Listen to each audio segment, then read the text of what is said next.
Go.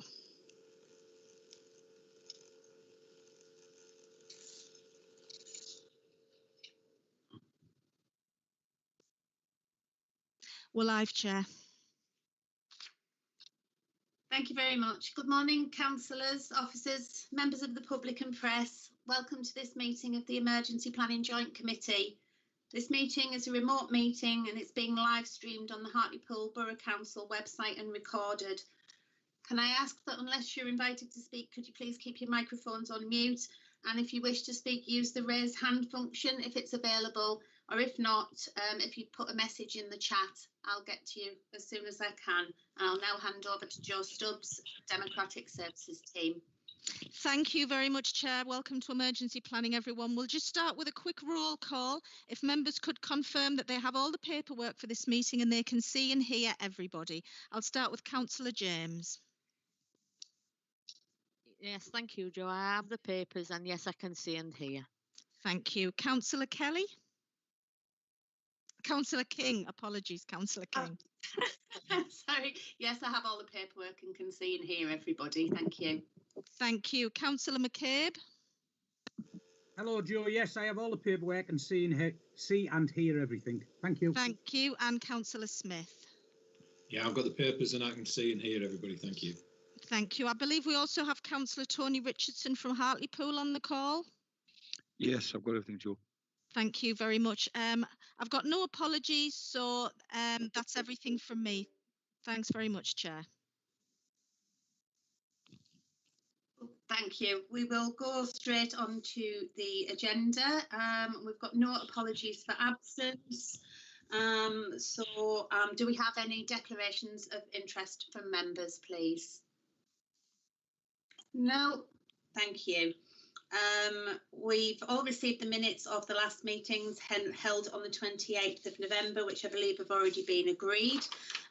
Does anyone have any comments or matters arising from them meetings, from those minutes? There was just one point, a couple of points I was going to bring up, obviously, being new to this committee. It mentioned that in the last minutes that we were going to try and invite the LRF to this meeting.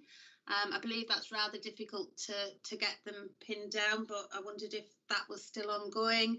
And the other point was about looking at an apprenticeship to be sought in the next financial year. And I wondered if anything had been done on that. You want to come in, Stuart?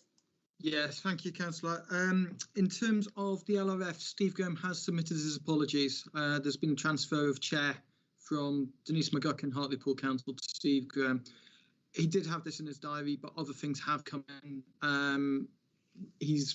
I've spoken to him. He's aware of the expectation of reporting into this meeting in future, and hopefully by that point we will have the LRF action plan following a workshop in June. So either prior to that workshop or after. Steve's aware of it. He's happy to support the group. He sees the role of the group. In terms of the apprenticeship apologies, it slid off the desk in terms of everything else which has happened in the last year. So looking to bring on an apprenticeship in the current situation, it's not something we had opportunity to undertake last year. It might well be something we can look for in the future. Thank you. Councillor James? Thank you, Chair. I just wanted to comment really around the chair of the LRF, and I accept that there's been a change, but I just want to make sure that because this will be possibly my last meeting, unless there's going to be another one before May, as I'll be leaving the council in May. Now, the situation as to why that is so important, in my view, is that the LRF have a budget that they spend without any real supervision. There is no real political oversight, and the connection between the LRF chair and the committee, because we have to approve the budget, it's part of our budget annually that we need to approve, and I've never liked saying yes, that's okay, when there's a big chunk that we don't have any real say on. And whilst I accept that the LRF needs to be able to move and swiftly move at times, and the COVID thing's proven that, and without any supervision politically at all, then I think it's important that the chair at least has a link that they come at least once a year. We have 4 meetings, so that's not an onerous task. And that they have an action plan that we can see, which means that at the end of the financial year, we can ask them how much of their action plan they've actually completed. Has there been any reason for not completing? Why is there something else in there that wasn't on the action plan at the beginning of the year? And the explanation would usually be something like, well, you know, this would be a perfect example where we had a COVID-19 outbreak and therefore we had to divert resources there. So something else fell off the agenda and that was put in, which would all be perfectly acceptable. It's just having that political oversight of the budget that they spend and the work that they do, because they also need to be publicly recognised for the work that they do. And really, we're the only outlet for that. So I think it's so important that we have that connection, and that at least once a year we actually see and speak to the chair. Okay, thank you, Chair. Thank you, Councillor. Do you want to come back in on that, Stuart? Yeah, just really to agree, and also provide some assurance around. I'm sure we will have representation from the LRF chair going forward. I know there's some other pressures come on, but Steve is committed to the role of this group, making sure there is that linkage in place. So I'm sure for future, hopefully the next meeting we'll have that representation and a bit more background around the LRF. In the meantime, as always, if there are queries from councillors, I'm more than happy to field them as LRF manager. So if there's further information required around the LRF, please do contact me. Thank you very much. We'll now go on to item agenda 4, items for decision. And I believe this is John who's taking us through the financial management update report, please. Thanks, Chair. The purpose of the report is to do 2 things, really. Firstly, to provide an update on the forecast of the financial position for the current year, and also to recommend a budget for next year. In terms of the current year, we're expecting a favourable variance of 65,000. There's 2 main reasons for this. Firstly, some of it is down to savings on employee costs, particularly to do with employees not being included in the employer's pension scheme.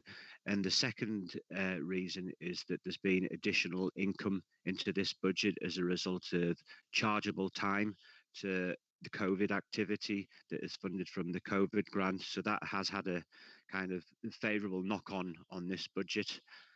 That covers the main emergency planning budget. In terms of the LRF budget, at the time of when this financial summary was done, the intention was to give a rebate to the LRF members of 43,000. As Stuart can provide some further details on it, it's since been decided at the LRF meeting that that should not happen, and that should be set aside as a contingency. So as a result of that, we will be releasing less of the reserve, which has a kind of net nil effect overall. So in other words, release of less reserve and less spend, so it contras each other out in effect. Don't know if you want to add anything further to that, Stuart. Hello. Yeah, it was a proposal, I think it's over 12 months ago, around looking to rebate LRF members. We took that recommendation to the Local Resilience Forum Strategic Board, where there was a discussion. That was the 23rd of February, so we couldn't adjust the papers in time for this meeting. But very much a message from the LRF members who contribute via a subscription that they would prefer that money allocated into a contingency for future, in light of some of the actions undertaken in COVID.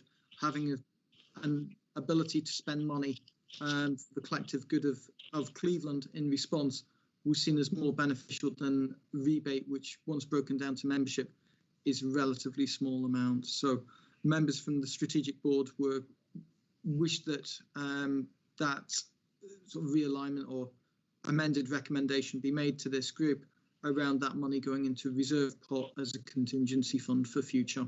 Obviously, I'd look to build that into reporting into this group for future, and see from there. But probably some work for myself and John to do in terms of the governance around that for future agreement if agreed at the meeting.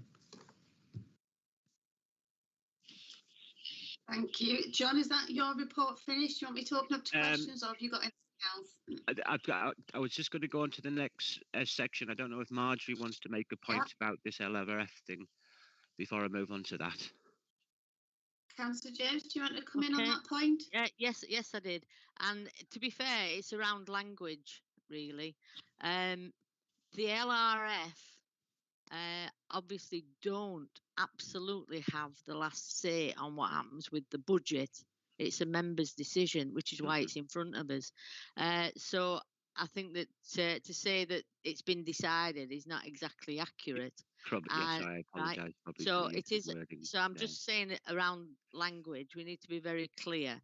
If not, we're not a rubber stamping machine. And I'm quite happy for the 43,000 to be held in a contingency. I think it makes sense because it means that no one authority or group of authorities that are the members here will be called upon whilst there's a contingency pot that could be utilised collectively. So it's in our own interest, because when you break it down, you'll be talking about 10,000 or less per authority. Whilst we're all desperate for cash, we're not that desperate. That it would be helpful to keep it as a collective pot. So I agree the recommendation that's been made, but I'm making it clear that it is a recommendation. It's not a decision. Thank you. Thanks, Councillor James. Do you want to come back in, John? Yeah, totally agree with Marjorie there. I apologise for the wording that was probably not completely appropriate there. Right, in terms of the budget for next year, really, a few years ago that we'd gone through a period where there'd been annual reductions as part of an agreement between the authorities of 5% a year. But then a couple of years ago, it was agreed between the authorities that we would actually adjust the contributions over a 5-year period as to what was necessary to balance the budget. So for the last 3 years, they'd actually been fixed every year, and this is the first year where there's actually been a slight increase of 7,000. So really, it's just getting the endorsement from members of this committee that agree the budget based on previous agreement between the authorities for this level of contributions for each member, and just to agree the budget really as set out in the table. And that's really the only recommendation that we need approving for this report now. Thank you, John. Does any members have any questions or comments? No. So the recommendations, Chair. Yes, I move that the recommendation 4.1, that we note the latest financial forecast for 2021 to approve the budget for 2021-22, and that we strike section 4.2 as we no longer need to approve the rebate of £43,000 to contributing members of the LRF to help meet the cost of Brexit pressures. Is everybody happy with that? Agreed. Thank you. That's carried. Okay, we'll now hand over to Stuart, Chief Emergency Planning Officer for the CEPU Proposed Action Plan 2021-2022. Thank you. Thank you, Chair. The paper outlines the key elements of the action plan for next year. Normally would look to do a far more itemised and time set plan.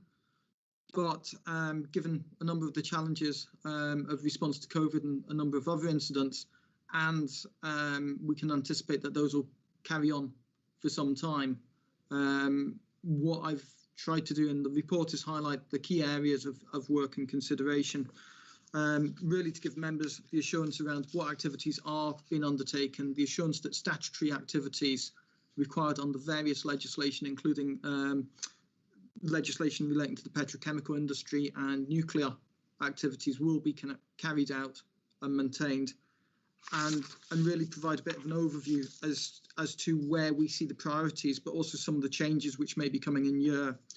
So my focus from the start has been around maintaining statutory duties, which, courtesy of the team here, we've managed to maintain throughout the period of response to COVID.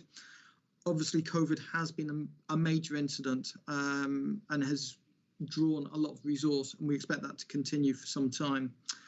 It's also provided an opportunity to reflect on the way we operate, and we've not managed to put the time aside as yet. We are still in response to really review that, and I'd expect that some of the activities which we might do year on year will change to reflect some of the learning and some of the practice which has emerged as a result of COVID. So part of the coming 12 months will be very much a stock take as to what elements of COVID do we feel worked particularly well and we need to maintain for the future, and which elements do we feel that things have moved on, we need to update our means and approach of undertaking. So quite a bit of time will be put on that reflective stock take, both locally, but we also anticipate some of the national review and consideration around the response to COVID might start to impact in our area.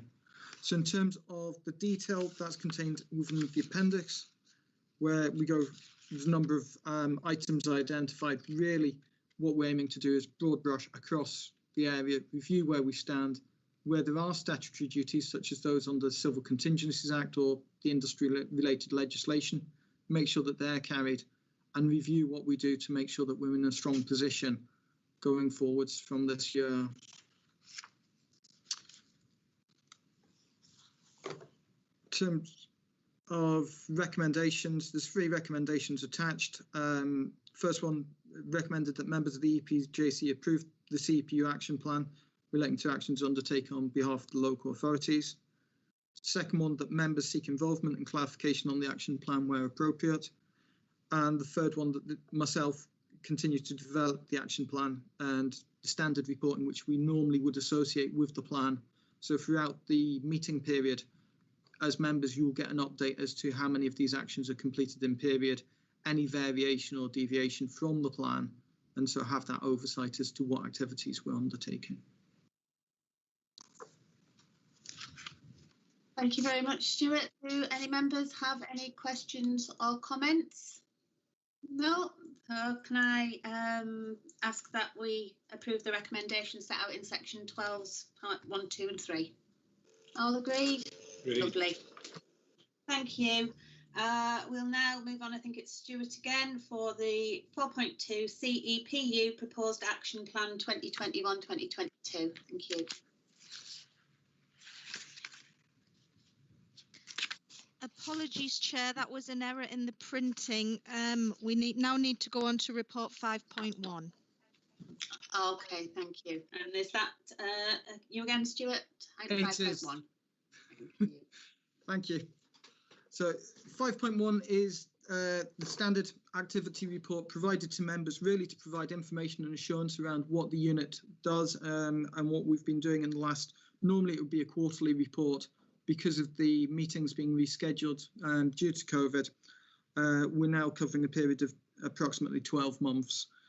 We provides an outline of the activities undertaken both with regards to COVID and also the maintenance of key elements of response.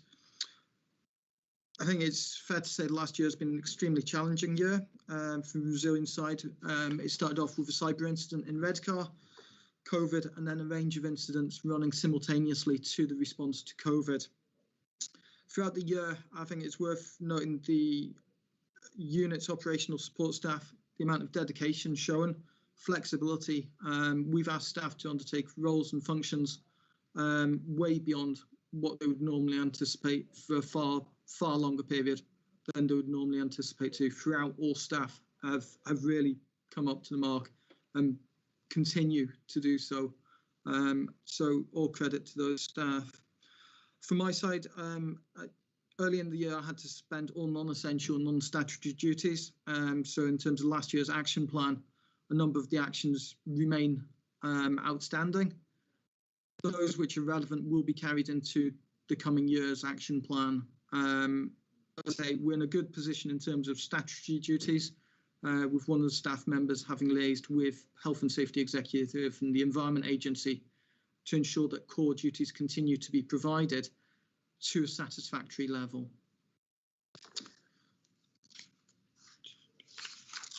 And just members' benefit. Appendix 1 provides a breakdown of the actions from last year's action plan. Percentage completed overall 45%. We've been working through as a team on a regular basis to make sure that the core ones, which really do make a difference to a wide range of incidents, are maintained. So for members' benefit, the likes of ensuring that all contact details for 24-hour contacts to key agencies are maintained, that we maintain systems of activating partners out of hours, any key documentation or procedures which are core to what we do, the likes of ensuring that rest centres are still operational, we can evacuate if required. That work's been maintained.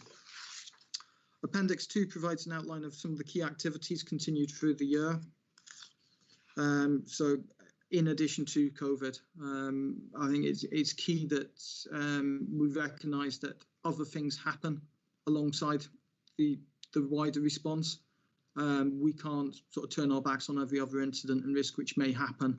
And so whilst core staff have been responding to COVID, a significant amount of time has been spent on the other issues which might impact, or in some cases interact with COVID. So things like evacuation, where we've had to evacuate, making sure that we can do that in a way which will maintain social distancing, will accommodate those who are shielding, etc. So quite a bit of work's been done in the background. And the final appendix outlines the EPU's support to the COVID-19 response. So really just providing an overview of some of the actions, core remits undertaken by the joint unit on behalf of both the local authorities and the wider LRF. So providing a bit of an overview as to what do we actually do when we say we've been responding to COVID. These are the sort of actions which have been undertaken. Thank you, Stuart. Councillor James? Thank you. I just want to go back to page 5, Appendix 1, because I think that you're being a little bit unfair to yourself and the team, Stuart. Towards the bottom where it says elected members, EPJC meetings and briefings, you've completed 11%, right? I think that there should actually be a small paragraph of mitigation below that, and it actually isn't accurate. I mean, I don't know what other authorities have been doing, but in Hartlepool, I've certainly received from the LRF chair himself regular reports. So I assume other members have also had that. And we've also had COVID updates and regular reports from our local authorities. So I think that, to be fair, whilst it may not have come through these meetings, because these meetings have not been taking place, there has been briefings on a regular basis, and I would actually assess that at more than 50%. So the 11%, I think you're being a little bit hard on yourself there, Stuart. Sorry, Chair. Yeah, when we're reporting on this, we're reporting against the action plan. So things where we had previously said we would undertake general emergency planning briefings to members, that's where the numbers come from. Absolutely agree in terms of the amount of briefings and other contact which councillors will have had through different routes. This is in terms, when I've produced the report, I've done it on the basis of these are the actions that we said we would do versus those complete. As you say, Councillor, a lot more work has gone in, but not necessarily against that exact action. So we can clarify where required. Thank you. Councillor Smith? Thanks, Chair. I would agree with Councillor James there, and I think that all we could do is just add a bit of a statement into that at that point, because although it hasn't been the EPGC meetings, we have had a lot more briefings as such, and I would agree with Councillor James. I think Stuart's been a little bit unfair to himself there. Thank you, Chair. Thank you. So can we note that action for yourself, Stuart? And if there's no further comments or questions, we'll move on to Stuart again for the incident report, February 2020 to 21. Thank you. So again, it's one of the standard reports we provide to the committee. Normally it would cover a period of about 3 months or thereabouts. Given the rescheduling of the meetings or obstacles to meeting, this one covers 12 months, so it's a little bit longer than normal. And really what we're doing is providing an overview of the incidents which the unit's been involved in, made aware of, or responded to during the period 8th of February 2020 to the 5th of February 2021. It's there for members' awareness on the range of incidents we deal with and have a role in terms of planning and response to. Should members have any further questions around any of the incidents, please don't hesitate. We can provide further information. There are a couple of incidents of note which might be worth highlighting in terms of range and scope of some of the incidents. The cyber incident at Redcar in Cleveland, somewhat of a different incident for ourselves, but fortunately we've been undertaking some work with a number of partners on the emergency planning around cyber response, and so it already got some of the relationships in place which were required to assist with at least the early stages response to that incident, and partners were aware of the likely implications of that. In April, we had a fire at a recycling yard. That provided a number of challenges, again, in terms of decision making around evacuation and shelter, given it was a time where we were very strongly recommending that people shield if they had underlying health conditions. Commanders for that response were put in a position of having to decide around evacuation or shelter. Expert help was sought through partners in Public Health England, and rationale agreed across all agencies. Members will be aware of more recently we've had some spate of surface water flooding which impacted a number of local authority areas, including, it's mentioned before, loss of access egress to Teesdock and a number of residential properties affected. Work's continuing on that just to follow up and make sure that we've got as much learning from that as we can do. And then again, another evacuation later on in the year in Hartlepool, and similar challenges to previous around evacuation and making sure that we can accommodate people safely in line of current guidance against COVID. Thank you. I think Redcar and Cleveland have been keeping you exceptionally busy with some of them reports. Does anybody have any comments or questions on the incident report? No? If we can note that report, thank you. And we'll move on to any other business. Does anyone have any other business? No? And Joe, do we have the date and time of the next meeting, or are we just going to look at diaries and put something in on the time scale? Thank you. Yeah, we'll look at diaries and we'll look at diarying something for the future.